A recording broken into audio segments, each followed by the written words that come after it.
Es obvio que durante los últimos tiempos hemos tenido problemas judiciales múltiples que han concernido a actores políticos. Y lo propio de los actores políticos es que ellos pueden tener iniciativas para hacer leyes que eventualmente terminen por beneficiarlos a ellos mismos.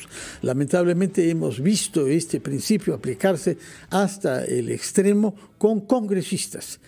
En los últimos tiempos, algunas de esas iniciativas han tenido que ver con restringir la actividad de los periodistas. La prensa ha jugado un rol decisivo en nuestro país durante los últimos tiempos para denunciar hechos y para evitar que la impunidad de los que tienen poder pueda prevalecer. Justamente hemos invitado, cada vez que se han planteado iniciativas de ley de este tipo, al señor Augusto Álvarez Rodríguez, que es presidente del Instituto Prensa y Sociedad, una entidad que reúne, entre otros, a periodistas que se ocupan de sus temas de investigación y de sus temas de actuación profesional, pero también del marco normativo en que se ejerce el periodismo.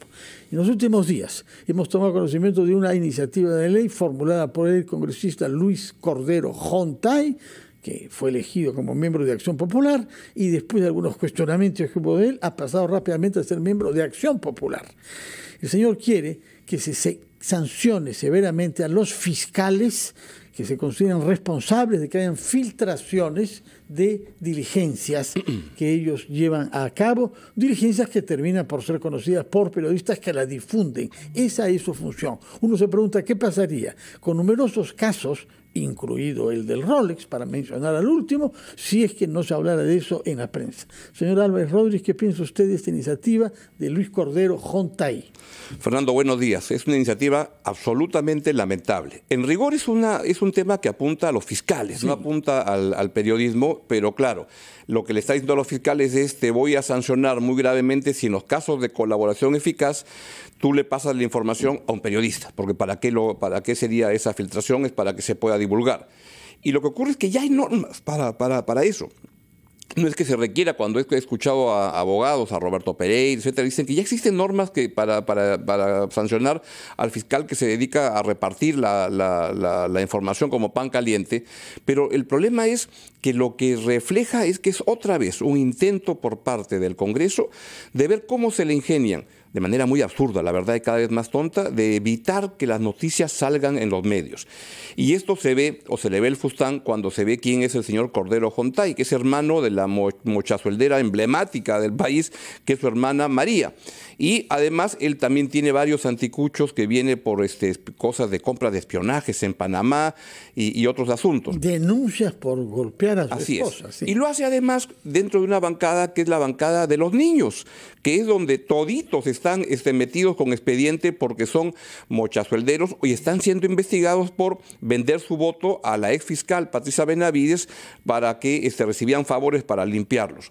Entonces es otra expresión de un Congreso que lamentablemente refleja día a día su mediocridad y su corrupción, y creen que el mundo para ellos sería más feliz si no hubiera periodismo, y tratan de imponer normas que debo decir, en honor, la verdad, nunca llegan a plasmarse. Acá me invitas cada 2 meses para comentar el último torpedo que lanzan, pero nunca aterrizan. Y ya en los últimos 2 años hay muchas normas y cosas que surgen y lanzan, pero no llegan a plasmarse porque son tan escandalosamente absurdas que no se concretan. Por otra parte, lo que sigue vigente es la posibilidad de que un periodista vaya a la cárcel si alguien se siente agraviado o difamado por cosas escritas o dichas por un periodista. Así es un tema que todavía sigue estando ahí vigente, que es y lo que siempre se ha buscado es despenalizar los delitos de difamación. Pero lo que han hecho los congresistas pero fue otra norma, otra iniciativa que tuvieron de elevar las penas por difamación. Ahora, todo te mueves en un terreno tan complicado porque para reflejar que un fiscal le haya pasado información tienes que poder demostrarlo. Y eso es bien difícil de poderlo demostrar. No sé, tendría que venir el fiscal acá a ampliación de noticias y decir, bueno, voy a entregar esta información. Eso no va a ocurrir nunca. Entonces, nos movemos, creo, en el terreno del absurdo, pero lo evidente es, Hay un Congreso de la República que es muy corrupto, es muy mediocre, es corrupto, pero es mediocre hasta en las fórmulas para ver cómo combatir eso y plantea normas que carecen de todo fundamento, de todo sentido y acaban entrampándose en el camino porque son ridículamente absurdas. Ahora, esto es tanto más grave que hay un montón de casos judiciales que tienen que ver con políticos, es decir, con dirigentes de los partidos de los cuales estos congresistas son miembros. Absolutamente. Y además esto viene, mira, ¿qué podemos ver? Por ejemplo, Perú Libre. ¿Qué es Perú Libre hoy día? Es, no sé si estoy exagerando, pero es lo más cercano a lo que es una organización criminal, porque su líder ha sido condenado por corrupto, por segunda vez. Y su partido lo encubre abiertamente y dice que las condenas se cumplen cuando es de la justicia. Esto es injusticia, entonces no cumple. Y en su semana de representación van a Junín para hacer campaña por su prófugo, del cual hablan, protegen. Eso es una bancada parlamentaria que puede cumplir la ley. No lo es. Es un Congreso que ha pasado la raya de la decencia, de la dignidad, y esto explica que estén promoviendo iniciativas tan absurdas como esta última del señor Cordero Jontay, que además por decoro, él es evidente que está jugando a favor de ver cómo limpia y cómo salva a su hermana para que no se conozcan las cosas que van apareciendo. Bueno, no nos alienta mucho lo que dice. Yo le ruego que se quede con nosotros durante una breve pausa. Con mucho gusto. Hay otros temas que tienen que ver con la libertad de prensa y de expresión en nuestro país que queremos abordar con usted en su calidad de presidente del Instituto Peruano de Prensa y Sociedad IPIS. Vamos a hacer una pausa y retomamos la conversación con Augusto Álvarez Rodríguez. Augusto Álvarez Rodríguez, presidente del Instituto Prensa y Sociedad IPIS, sobre esta iniciativa planteada por el congresista Luis Cordero Jontay para penalizar a los fiscales que hagan posible la difusión de informaciones sobre diligencias fiscales en curso. Usted nos ha hablado sobre un clima de intimidación a la prensa independiente. La prensa que durante los últimos años y décadas, hay que decirlo, no ha permitido hacer frente a la impunidad cuando el Estado dudaba o cuando el Estado cedía. Sin duda. Pero ha mencionado que sigue la espada de Damocles de la ley sobre difamación, que en otros países, cuando es condenada, es objeto de procedimientos civiles y de penas civiles. En el Perú es cárcel, que es una manera mayor de intimidarse. En los últimos días hemos tomado conocimiento de una información que ha dado el periodista Marcos Cifuentes respecto de la sociedad de químicos farmacéuticos que lo amenazan a él en una carta, parece de 8 hojas, por las cosas que dijo a propósito de la gestión de esta sociedad profesional respecto de los medicamentos genéricos. ¿Qué podemos plantear para que la difamación sea reconocida como un delito y sea sancionada, pero sin el hecho de que haya que temer ir a dar a la cárcel si dice algo que no le gusta a alguien que tiene poder y que sabe manejarse en el Poder Judicial? Fernando, el tema de si los temas de difamación deben ser penalizados o no es una gran discusión.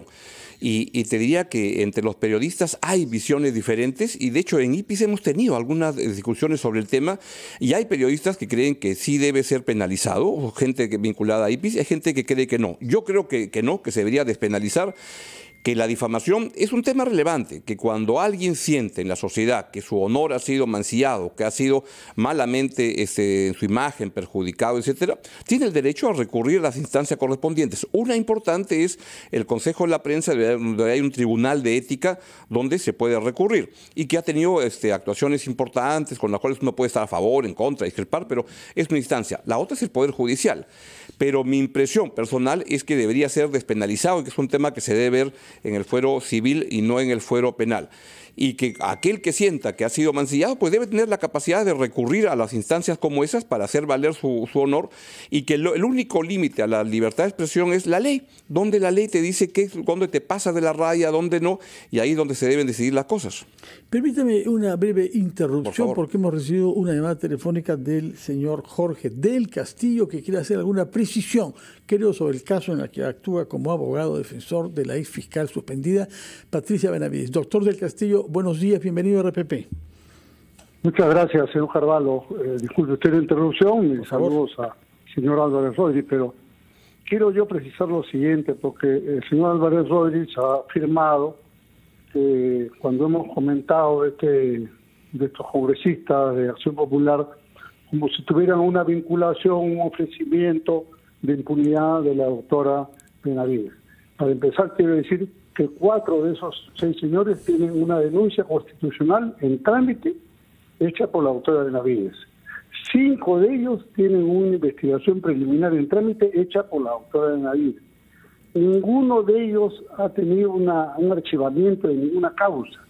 Es que lo que pasa es que a veces hay informaciones que pueden confundir y llevar a error en el comentario, pero yo quería aclarar esto, me parece que es fundamental. La doctora Benavides nunca ha hablado con ellos, no los conoce, ni ninguna persona estaba autorizada para tratar un tema de eso. La mejor prueba es que no hay ningún archivamiento y hay procesos, incluyendo acusaciones constitucionales, que ella ha formulado y que están en trámite. Esperemos que se resuelvan, y obviamente, como usted comprenderá, hay cierta, no solamente ese es un punto, hay otro punto que estamos nosotros muy vamos a decir, interesados en esclarecer la severa denuncia que se ha hecho ayer sobre esta relación desde IDL, Gorriti y Romina Mela, como esta intrusión en la Fiscalía brasileña. Yo creo que ese es un punto muy importante a esclarecer y que debiera merecer una intervención inmediata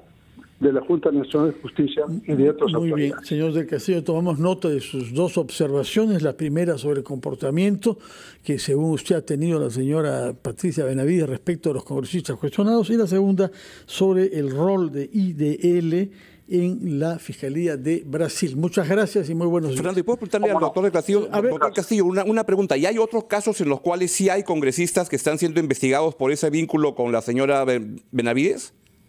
Sí, claro, hay 20 causas. Claro. Hay 20 causas, les puedo dar... Pero esos de Acción Popular no son, sino otros. De diversos partidos, ¿no? De diversos partidos. En general, había 21... uno fue acusación constitucional que acabo de mencionar y quedan 20 en investigación preliminar. Con mucho gusto, señor Rodríguez, le puedo alcanzar el detalle de cada uno de los casos para que se vea que no ha habido ningún archivamiento de parte de la doctora Benavides en beneficio de estas personas. Muchas gracias, doctor Jorge del Castillo. Recuerdo que usted es el abogado defensor de la señora Patricia Benavides, suspendida en su calidad de fiscal de la Nación. Augusto Álvarez Rodríguez, ¿quiere precisar algo respecto del rol de IDL en la Fiscalía brasileña? Pues yo lo que creo es que en el caso del IDL hay una búsqueda de meterlos en una causa, en una investigación fiscal. La impresión que tengo y que es compartida en un comunicado que publicó IPIS es que no se ve que en el caso, no creemos que en el caso se justifica algún tipo de investigación fiscal, porque los que tienen la responsabilidad de tomar las decisiones son los fiscales, no son los periodistas. Un periodista, tú puedes hacer un comentario en tu programa y un fiscal puede decir, lo tomo, lo dejo, influye en mí o no. Los periodistas podemos dar muchas opiniones y pueden influir o no en la gente que tiene que tomar decisiones. Los que deciden son los fiscales, los ministros, los congresistas, quienes se hacen responsables de las cosas que deciden. Entonces uno puede tener hasta un cuestionamiento, no sé, hasta de práctica periodística, lo que sea, pero tema de investigación del Ministerio Público, ahí nos da la impresión que no hay y que hay un cargamontón contra el IDL por ese motivo en el plano fiscal. Regresemos entonces, después de este paréntesis, al tema de la amenaza que puede pesar sobre la libertad de prensa en el Perú. En realidad hay que remontar hasta la época de Pedro Castillo, en donde explícitamente él, por entonces jefe de Estado, amenazaba. Todas las tardes estaba con Aníbal Torres en el patio de Palacio, lanzando diatribas contra el periodismo, en plazas públicas, llamando y arengando a la gente para que ataque al periodismo. Entonces estamos viviendo un momento en el cual hay mucho ataque de ese tipo provocado por políticos. Pero mira, Fernando, yo creo que también no hay que estar pensando en que el periodismo es un trabajo sencillo, etcétera. Y hoy día veo que hay muchos periodismos que no sé, parece periodismo de cristal, que le lanzan una crítica o algo como esto y creen que ya es un ataque. El periodismo es una chamba difícil, complicada, y que se hace y que hay que estar dispuesto a enfrentar a estas situaciones, y no hay que estarse tampoco como si uno fuera un Neymar de tirarse al piso por cualquier cosa que surja. Neymar sobre futbolista brasileño, ¿no? Los políticos, los periodistas criticamos a los políticos, ellos también responden. El señor del Castillo dio algo, y a mí me parece bien que llame y diga, oye, no me parece, hay un ping-pong que tiene que darse y creo que los políticos tienen que ser más respetuosos de la libertad de expresión y los periodistas reconocer que algunos políticos tienen el derecho de salir a patalear, a poner su posición y es parte del juego que se da legítimo en una sociedad democrática. Una institución de prensa diferente que IPIS, Consejo de la Prensa, sostiene que vivimos en un clima de mordaza encubierta. Recuerda usted que se habló de ley mordaza hace unos meses que finalmente fue dejada de lado en el Congreso. ¿Pero comparte esa sensación de una mordaza encubierta? Yo creo que es un poco, lo que diría es que hay intentos permanentes del poder político por mellar la capacidad y la posibilidad de los periodistas de poder ejercer su trabajo. Pero diría que no es que estamos hoy en día en situaciones cuando a veces veo, esto no es Nicaragua, esto no es Cuba, esto no es Venezuela. Hay una pugna permanente entre el periodismo y el poder político y hay que dar esa batalla permanentemente.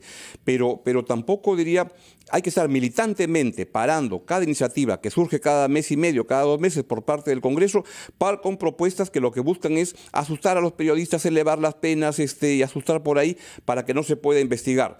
Pero hay que dar la pelea y no hay que estar, y hay que dar la pelea ¿sabes con qué cosa, Fernando? Con mejor periodismo, con más investigación, con más hechos, y que los hechos reflejen que estamos viviendo una sociedad donde hay un Congreso pues muy corrupto, muy mediocre, un gobierno que es de una impericia total. Ya pasaron ¿cuántos? 6 días y la señora Boluarte no puede explicar el reloj de dónde viene y qué cree, que simplemente como avestruz va a seguir los próximos 45 días y no va a pasar nada hasta que surja otro tema. Creo que tiene que haber un gobierno que dé la cara y la prensa hace un buen trabajo en estar presionando para que el gobierno sea más transparente. Pero hay que dar la batalla, es una batalla que hay que darla de ambos lados. Muchas gracias, Augusto Álvarez Rodríguez, presidente de IPIS, por recordar que en toda democracia, sobre todo cuando hay procesos judiciales de la gravedad de los que están en curso y de los que vienen en nuestro país, es normal que haya una fricción permanente entre políticos que se sienten ofuscados, se sienten naturalmente desamparados cuando hay críticas contundentes de la prensa. Y los periodistas que intentan no asustarse, no intimidarse, sino hacer su trabajo, como dice usted, cada vez mejor, con más investigación, con más transparencia y con más honestidad. Y es mejor llevarnos mal a estar muy apapachados. Es mejor llevarnos mal, efectivamente, y lamentablemente. Muchas gracias, Augusto Álvarez Rodríguez. Tratemos de llevarnos bien, por lo menos entre nosotros. Muchas gracias por su presencia aquí en RPP y muy buenos días para usted y los demás miembros de IPIS. Vamos a hacer una pausa y retomamos ampliación de noticias.